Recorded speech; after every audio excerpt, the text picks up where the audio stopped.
لله كما هنا أهلا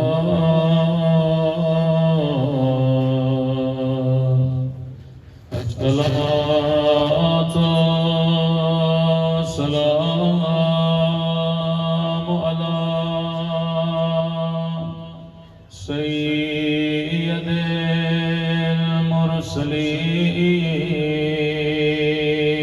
المرسلين وخاتم النبيين أبي القاسم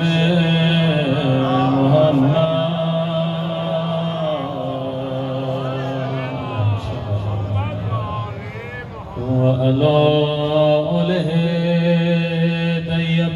الطيبين الطاهرين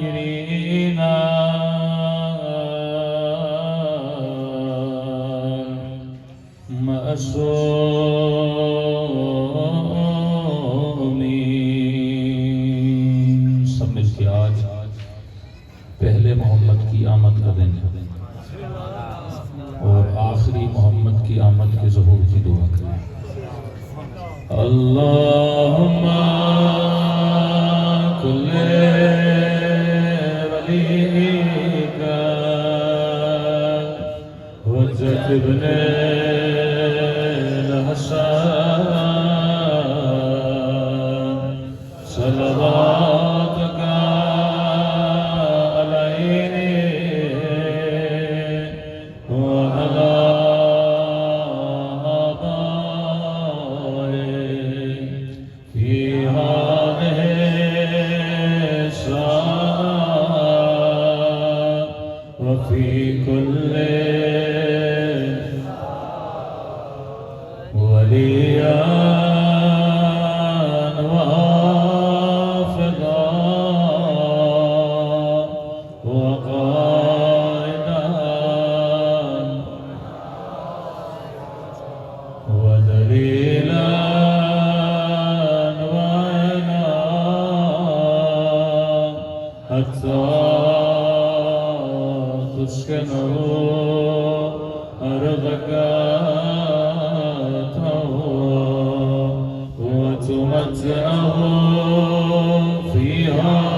بسم اللہ الرحمن الرحیم. رب اشرح لی صدری ویسر لی امری واحلل عقدۃ من لسانی یفقهوا قولی.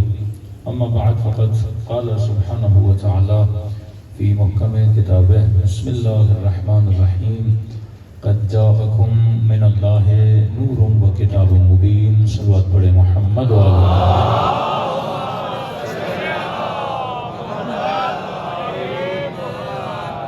وعلی پروردگار عالم ہم سب کی عبادتوں کو اپنی بارگاہ عالی میں قبول فرمائے اور جس مقصد زندگی کو لے کر ان محافل میں شرکت کرتے ہیں خدا ان مقاصد میں بھی ہم سب کو کامیابیاں نصیب فرمائے.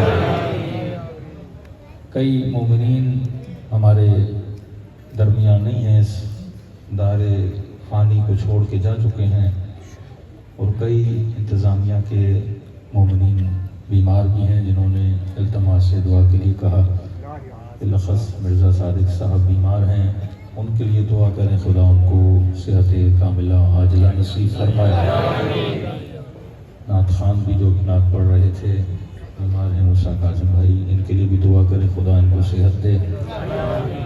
اس سال پتہ نہیں ایسا کیا تھا کہ تقریباً مولانا حضرات بھی بیمار ہی رہے ہیں اور تقریباً لوگوں کی طبیعتیں خراب رہی ہیں. اور یہ اس مہینے کی میری پہلی مجلس ہے، ہمیں بھی کچھ معدے کی تکلیف ہے، اس لیے مجالس ہم نے بھی کم کی. تو جتنے بھی لوگ بیمار ہیں خدا سب کو صحت کاملہ عاجلہ نصیب کرے.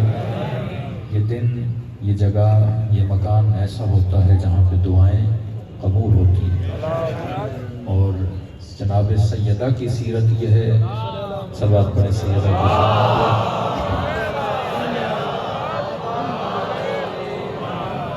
کہ سیدہ جب بھی دعا کرتی تھی، بیوی کی سیرت یہ تھی، پہلے دوسروں کے لیے کرتی تھی، پھر اپنے بچوں کے لیے کرتی تھی۔ یہ سیرت، یہ وتیرہ، یہ طریقہ اہل بیت کا طریقہ ہے۔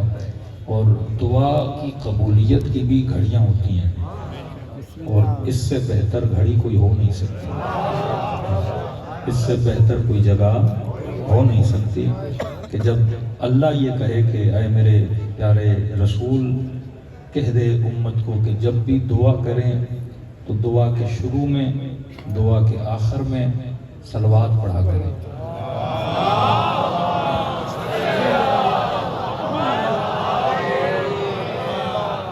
فرمایا یہ صلوات کے حصار میں جو دعا اوپر جاتی ہے، پھر خدا اس دعا کو کبھی رد نہیں کرتا۔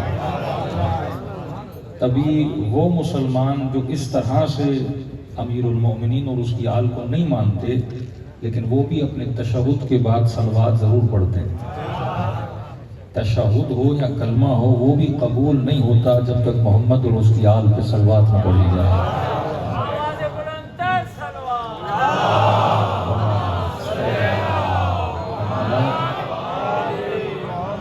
قبولیت کے لیے رسول کو اور اس کی آل کو لانا ضروری ہے۔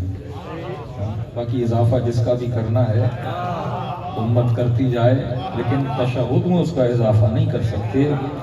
درود ابراہیمی بھی جب آپ پڑھیں گے تو اس پہ ابراہیم ہے اور آل ابراہیم ہے، اس میں یہ نہیں کہ ابراہیم کی بیوی بھی ہو، ابراہیم کے دوست بھی ہوں، ابراہیم کے پڑوسی بھی ہوں، کا نہیں۔ اللہ کا ایک طریقہ ہے، ایک سنت ہے۔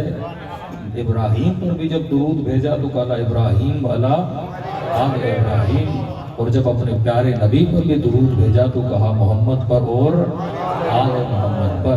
تو یہ صحیح سنت کا طریقہ ہے، باقی آدمی کی اپنی مرضی ہے، جسے چاہے ملاتا جائے، لیکن اللہ کی نماز میں وہ کسی کو ملا نہیں سکتا، اس میں یا محمد آتا ہے یا محمد کی آل آتی ہے۔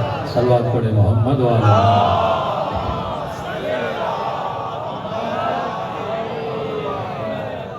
دوسری بات، ان دنوں میں کیونکہ یہ سب سے زیادہ مبارک دن ہے، اس میں بندے کو یہ بھی معرفت ہو کہ میں نے اللہ سے مانگنا کیا ہے، کیونکہ رسول جیسا بڑا واسطہ دے کر اور بندہ خدا سے کھلونے مانگنے لگے، رسول جیسا واسطہ لے کر پھر دنیا کی چیزیں مانگنے لگے، فرمایا اللہ سے وہ مانگو جو تجھے دنیا والے نہیں دے سکتے، رسول کی دربار سے وہ خیرات مانگو جو خیرات کسی امیر کے در سے تجھے نہیں مل سکتی۔ بندے کو گاڑی چاہیے ہو تو کوئی بھی امیر دے سکتا ہے، بندے کو نوکری چاہیے ہو تو زرداری دے سکتا ہے، یہ تو کام سیاستدان بھی آپ کے لیے کر سکتے ہیں، کون سی بڑی بات ہے؟ یہ تو رشوت دے کر بھی بندہ چیزیں حاصل کر سکتا ہے، یہ تو چار جھوٹ بول کے بھی بندہ حاصل کر سکتا ہے، لیکن رسول سے وہ مانگو جو دنیا والے تجھے نہیں دے سکتے۔ اور دنیا والے کیا نہیں دے سکتے؟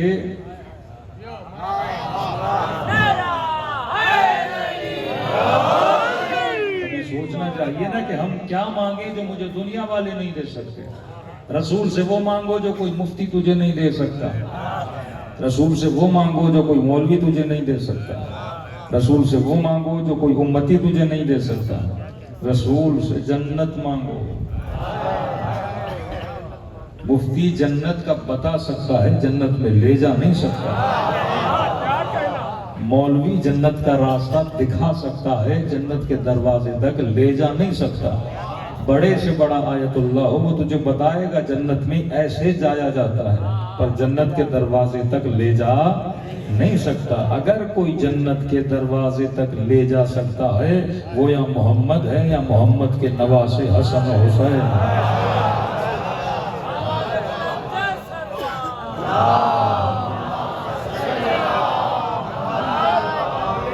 فرمایا ان الحسن والحسین سیدا شباب اہل الجنہ۔ امیر مومنین کے لیے فرمایا کہ یا علی انت قسیم النار والجنہ، ایک جنت اور جہنم کا تقسیم کرنے والا، اور اپنے نواسوں کے لیے فرمایا یہ جنت کے جوانوں کے سردار ہیں۔ کسی مولوی صاحب نے کہہ دیا کہ کہا کہ ایک ٹرینڈ چل پڑا ہے پاکستان میں کہ جو حدیثیں نبی نے اپنی آل کے لیے کہیں وہی حدیثیں جو کسی اور کی آل کے لیے بھی فٹ کرنا چاہتا ہے۔ لیکن میں ہمیشہ کہتا ہوں، اکثر لوجک پہ بات کرتا ہوں کہ نقل میں بھی بندے کو عقل ہونی چاہیے۔ بندہ نقل بھی کرے تو کوئی پروپر نقل کرے کہ پکڑا نہ جائے۔ نقل میں بھی کیا ہو؟ عقل ہو۔ کہ یہ صرف حسن و حسین کے لیے تھوڑی کہا کہ میرے بچے حسن و حسین جنت کے جوانوں کے سردار ہیں۔ ہم نے کہا اور کس کے لیے کہا؟ کہ دیکھو دنیا میں جوان بھی ہیں، دنیا میں بوڑھے بھی ہیں۔ اب دیکھو نا، معرفت نہ ہو۔ اب یہ سوال ہے کہ بندہ مصطفیٰ سے کیا لے رہا ہے؟ کوئی نبی سے صرف جتی لے رہا ہے، تو بھی اچھی بات ہے، مصطفیٰ کی جتی ہے، سروں پہ ہونی چاہیے۔ لیکن کوئی نبی کی دربار میں جا کے سلمان بن کے آ رہا ہے، کوئی نبی کی دربار میں جا کے مقداد بن کے آ رہا ہے، کوئی نبی کی دربار میں جا کے منا اہل البیت بن کے آ رہا ہے۔ اب یہ ہر بندے کی اوقات ہے، وسعت ہے، معرفت ہے کہ دروازے سے جا کے کیا لیتا ہے۔ اگر میں نے زندگی میں مصطفیٰ سے علم حاصل نہ کیا، معرفت حاصل نہ کی، تو وہی ہے کہ میں وہی مانگوں گا جتنا میرا ظرف ہے۔ جس کا ظرف بڑا اس کی مانگ بڑی، جس کی معرفت زیادہ اس کی جھولی بڑی، اس کی عطا بڑی۔ تو کہا کہ یہ صرف حسن و حسین کے لیے نہیں ہے کہ جنت کے جوانوں کے سردار ہیں۔ کہا کہ نبی نے فرمایا کہ جنت کے بوڑھوں کے سردار فلاں فلاں ہیں۔ میں نے کہا نقل میں بھی کیا ہونی چاہیے؟ عقل ہونی چاہیے۔ ہمیں کوئی مسئلہ نہیں ہے کسی کی فضیلت سے، سارے با فضائل ہیں، لیکن فضیلت بھی وہ پڑھو جو مصطفیٰ نے کہی ہو۔ فضیلت وہ نہیں جو میں بیان کروں، فضیلت وہ ہے جو رسول کی زبان اطہر سے کسی کے لیے بیان ہو، وہ چاہے اپنے صحابی کے لیے بیان ہو یا اپنی اہل بیت کے لیے بیان ہو یا خدیجۃ الکبریٰ جیسی زوجہ کے لیے بیان ہو۔ لیکن بیان نبی کی زبان سے ہونی چاہیے، مفتی کی زبان سے نہیں کہ من گھڑت چیزیں بنا دے۔ میں نے کہا کہ نقل میں بھی عقل ہونی چاہیے۔ یہ توہین رسول بھی ہے کہ آج ایسی حدیثیں بنائی جائے اور نسبت کس کی طرف دی جائے؟ رسول خدا کی طرف دی جائے۔ اس سے بڑی کوئی توہین جناب رسول کی نہیں ہو سکتی۔ فرمایا جنت کے جوانوں کے سردار حسن و حسین ہیں اور جنت کے بوڑھوں کے سردار فلاں اور فلاں ہیں۔ میں نے کہا بندے خدا پہلے یہ فیصلہ کرو کہ جنت میں جوان جائیں گے یا بوڑھے جائیں گے۔ اگر جنت میں بوڑھا ہو کے جانا ہے تو آپ کے وہی سردار صحیح،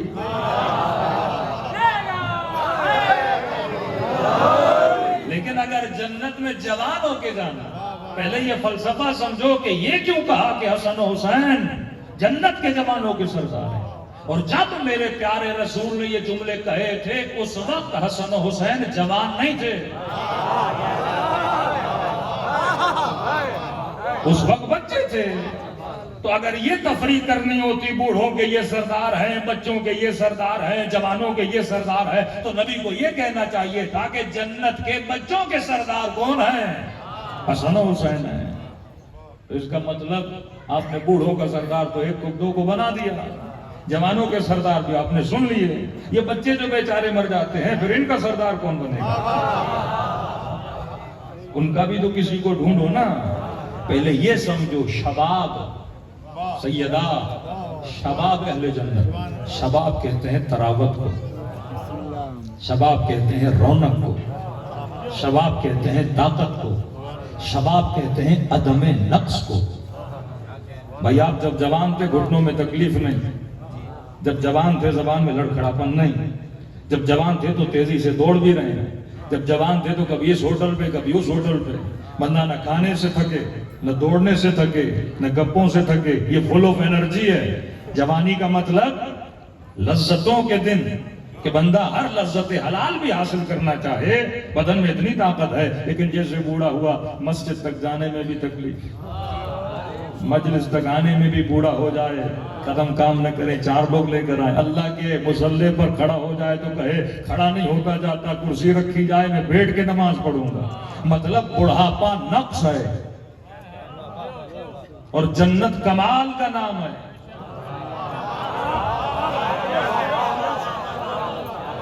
بڑھاپا کیا ہے؟ نقص۔ جنت کیا ہے؟ کمال کے کہا جہاں پہ غلمان ہیں، جہاں پہ حوریں ہیں، جہاں پہ دودھ کی نہریں ہیں، جہاں پہ شہد کی نہریں ہیں، جہاں پہ محل ہیں، جہاں پہ باغات ہیں۔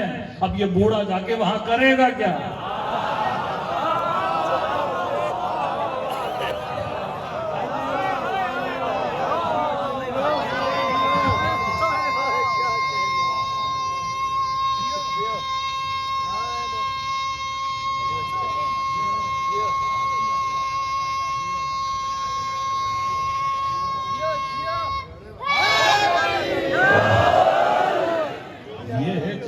کا نعرہ کسی 80-90 سال کے بوڑھوں کو تو بولو اتنا لمبا نعرہ لگا کر، یہاں نعرہ شروع ہوگا اور ختم قبر میں ہو جاتا ہے، بندے کو سانس لینا مشکل ہو جاتی ہے۔ تو جنت کمال کا نام ہے، بڑھاپا نقص کا نام ہے۔ کھایا نہیں جاتا بندے سے، چلا نہیں جاتا بندے سے، بات نہیں کی جاتی بندے سے۔ تو میں نے کہا ٹھیک ہے تو بوڑھے ہو کے جنت میں جاؤ، ملیں گے تو کیلے پھر وہاں پھر خدا کہے کہ جنت میں سیب بھی ہیں، جنت میں انگور بھی ہیں، دانت تو تیرے ہوں گے نہیں، لیکن الحمدللہ ہم جوان ہو کے جائیں گے، کیونکہ جوانوں کے سردار ہیں حسن و حسین۔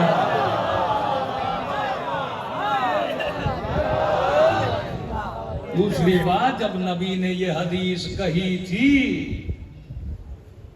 تو شان یہ تھا کہ بعض بڈھی اور بڈھیوں کی چیخیں بلند ہو گئی کہ کہا کہ جنت کے جوانوں کے سردار حسن و حسین، اور فرمایا جنت میں جوان جائیں گے۔ بوڑھوں نے کہا یا رسول اللہ ہم نے کیا بگاڑا، دیواروں کے سہارے دے دے کے یہاں تک آتے ہیں، آپ کے پیچھے نماز پڑھتے ہیں جنت کی لالچ میں، اتنی راتوں کو جاگتے ہیں، عبادت کرتے ہیں، یا رسول اللہ جنت کی لالچ میں، اور آپ نے بول دیا جنت میں بوڑھے نہیں جائیں گے، جوان جائیں گے۔ بڈھیوں نے کہا یا رسول اللہ ہمارا کیا قصور، ہم نے کیا بگاڑا کہ ہم بھی جنت میں نہیں جائیں گے؟ تو رسول نے فرمایا دیکھ بھی رہے ہو کہ جو نبی یہ حدیث پڑھ رہا ہے وہ خود بڑھاپے میں ہے۔ کہا میں تو سردار جنت ہوں، جب یہ بول رہا ہوں جنت میں بڑھاپا یا بوڑھے نہیں جائیں گے تو سمجھ نہیں رہے اس کا مطلب کیا، حکمت کو سمجھو۔ فرمایا جنت کمال ہے، جنت میں کوئی بوڑھا ہو کر نہیں جائے گا، یہاں بوڑھے ہو کے مرو گے ضرور، لیکن علی کی ولایت کی جوانی لے کر اٹھو گے۔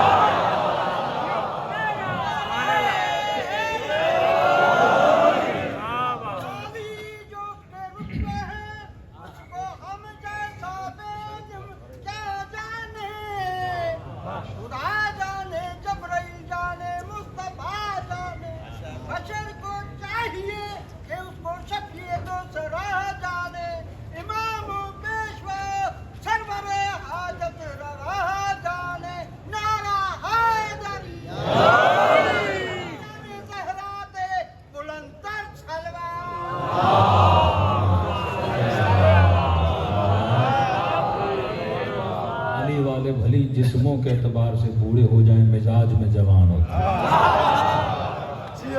یہ مزاج کی تراوت یہ کہاں سے ملتی ہے؟ درے رسول سے ملتی ہے۔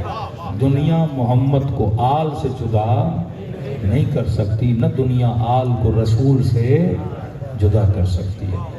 تو آج یہ بھی توہین رسول ہے، توہین مصطفیٰ ہے کہ جھوٹی حدیثیں رسول پہ لگائی جائیں۔ اور بھی ہیں لیکن آج کی مجلس کا وہ موضوع نہیں ہے کہ ایسی فضیلتیں جو امیر المومنین کے لیے رسول نے بیان کی اور انہی فضیلتوں کو کاٹ پوٹ کے دوسروں کی طرف لے جایا جائے۔ بھئی فضیلت وہ پڑھو جو بندے میں موجود ہو، اپنی ہاتھ کی بنائی ہوئی فضیلت نہ پڑھی جائے۔ ایک مشہور ہے، جیسے شیعوں کے بچے کو یہ حدیث یاد ہے کہ انا مدینۃ العلم وعلی بابها، میں شہر علم ہوں اور علی دروازہ ہے۔ اب کسی نے کسی کو کنڈی بنا دیا، کسی نے کسی کو چھت بنا دیا، کسی نے کسی کو دروازہ بنا دیا۔ اب بنانے والے بناتے ہیں، لیکن حکمت اگر ہو تو بھائی نبی نے امیر المومنین کو دروازہ کیوں کہا؟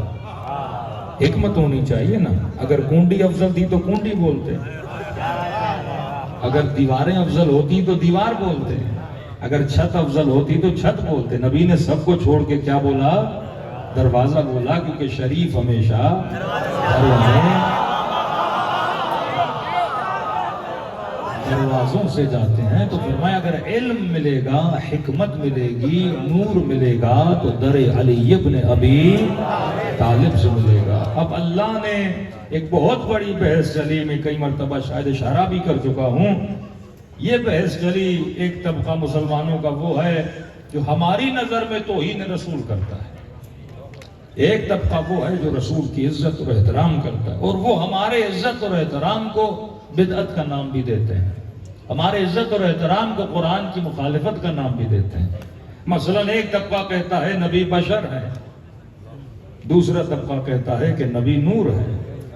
اور میں نے آیت پڑھی کہ خدا کہے قد جاءکم من اللہ نور و کتاب مبین، اے مسلمان اللہ کی طرف سے تمہاری ہدایت کے لیے دو چیزوں کا بندوبست کیا ہے۔ ایک اللہ کی طرف سے کتاب آئی، دوسرا اللہ کی طرف سے نور آیا۔ اور جب ہم نے کہا کہ اس نور سے مراد رسول کا نور ہے تو کہنے لگے نہیں، نور سے مراد یہی قرآن ہے۔ نبی کا نور کا مطلب کیا؟ نبی نے خود کہا کہ انا بشر مثلکم، میں تمہاری طرح بشر ہوں۔ جب اتنا صریحتاً نبی کہے بشر ہوں، پھر ضد کیسی تم مسلمانوں کی کہ کہو کہ نبی نور ہے؟ کیونکہ آج تک انہوں نے نور کو نہیں سمجھا۔ ہم کہتے ہیں کتاب اور نور کے بیچ میں واو کا لفظ آیا ہے، اور واو کا ترجمہ اور ہے کہ ہم نے تمہاری ہدایت کے لیے دو چیزوں کا بندوبست کیا ہے۔ ایک ہم نے تمہاری ہدایت کے لیے کتاب بھیجی، دوسرا ہم نے تمہاری ہدایت کے لیے کیا بھیجا؟ نور بھیجا۔ کیونکہ اگر نور مصطفیٰ نہ ہو تو کتاب ہم تک کیسے پہنچے؟ اصلاً پوری قرآنی کتاب کی آیتوں کا دار و مدار لسان مصطفیٰ پر ہے۔ نبی نے کہا قل هو اللہ احد اللہ الصمد لم یلد ولم یولد ولم یکن لہ کفوا احد۔ نہ میں نے جبرائیل کو دیکھا، نہ میں نے جبرائیل کو بولتے ہوئے دیکھا، نہ میں نے جبرائیل کو اترتے ہوئے دیکھا، نہ میں نے اللہ کی آواز کو سنا۔ یعنی سارا دین صداقت لسان مصطفیٰ پہ کھڑا ہوا۔ رسول نے کہا کہ یہ قل ہو اللہ، یہ الفاظ میرے نہیں، کس کے ہیں؟ اللہ کے ہیں۔ تو ہم نے مصطفیٰ کے کہنے پہ قل ہو اللہ احد کو مانا، ہم نے مصطفیٰ کے کہنے پہ والعصر کو مانا، ہم نے مصطفیٰ کے کہنے پہ الف لام میم کو مانا۔ یعنی یہ سارا دار و مدار کس پر ہے؟ رسول پر ہے۔ ورنہ اگر نبی کو پیچھے سے ہٹا دیا جائے تو قرآن پہ لاکھ قسم کے ڈاؤٹس آ سکتے ہیں۔